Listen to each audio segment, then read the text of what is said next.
मुदिता के सभी श्रोताओं को नमस्कार।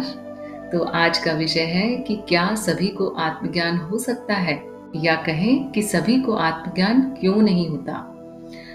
तो आत्मज्ञान बहुत सरल है। आप जो हैं बस उसे ही तो जानना है। फिर वो इतना कठिन क्यों लगता है? ऐसा क्यों लगता है कि इसके लिए तो बहुत तपस्या चाहिए, मैं तो बहुत साधारण हूँ, मुझे आत्मज्ञान कैसे हो सकता है। तो अब हम इसके कुछ कारण देखते हैं कि क्या कारण है जिनकी वजह से ऐसा लगता है। तो पहला कारण है आपकी मान लेने की आदत।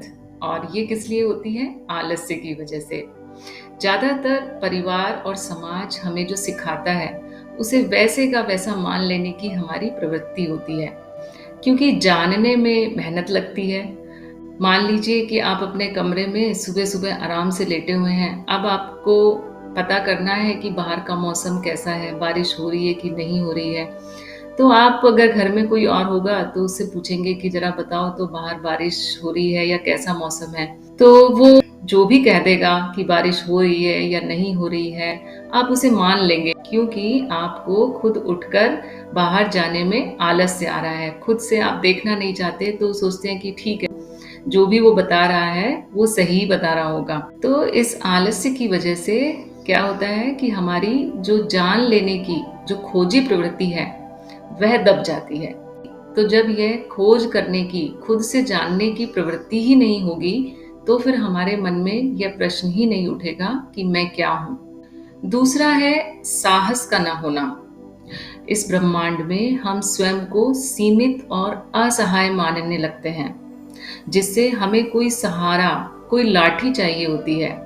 तो जो हमें बताया जाता है कि कोई अज्ञात रचयिता है जिसकी हम कठपुतली हैं, और हम इसे स्वीकार करके सब कुछ नियति पर छोड़ देते हैं। फिर हम यह जानने का प्रयास ही नहीं करते कि मैं केवल कठपुतली ही हूँ या कुछ और भी हूँ।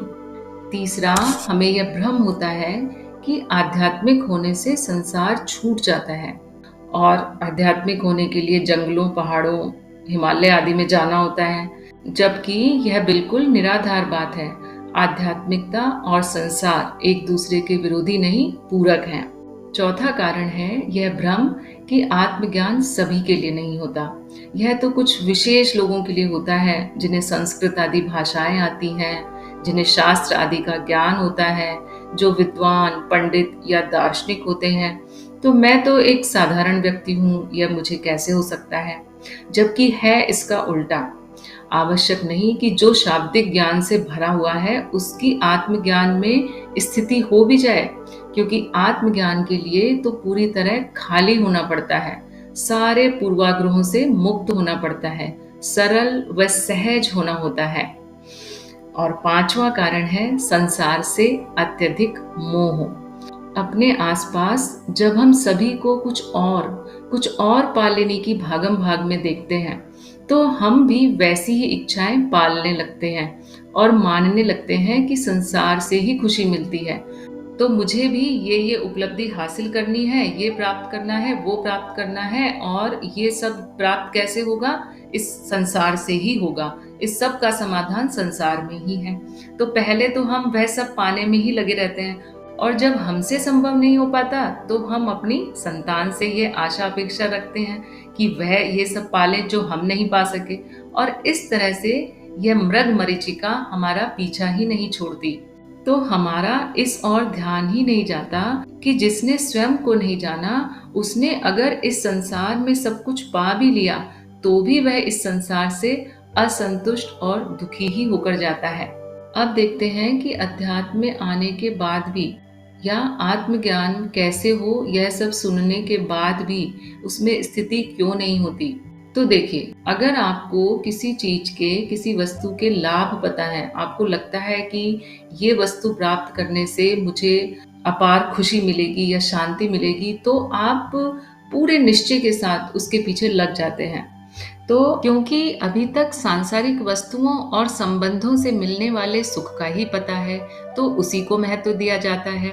इससे परे जो शांति, आनंद और प्रेम है, उसके बारे में संशय रहता है। आत्मज्ञान होने से जीवन में कैसा परिवर्तन होगा, क्या परिवर्तन होगा, कुछ होगा या नहीं होगा इस बारे में शंका रहती है, तो उसे प्राथमिकता नहीं दी जाती, इसलिए वहाँ स्थित होने का संकल्प भी मजबूत नहीं है। तो कहने का मतलब है कि यदि यह निश्चय हो जाए कि वास्तविक आनंद और प्रेम सांसारिक वस्तुओं से नहीं आत्मज्ञान से मिलेगा, तो स्वयं में स्थित होने में ज्यादा समय नहीं लगता। तो क्या हो गया है कि गुरु ने जो बताया उस पर मनन तो हो गया और वह ज्ञान सत्यापित भी हो गया, किंतु अभी तक उस पर दृढ़ निश्चय नहीं हुआ, तो वह ज्ञान शाब्दिक ही रह गया है।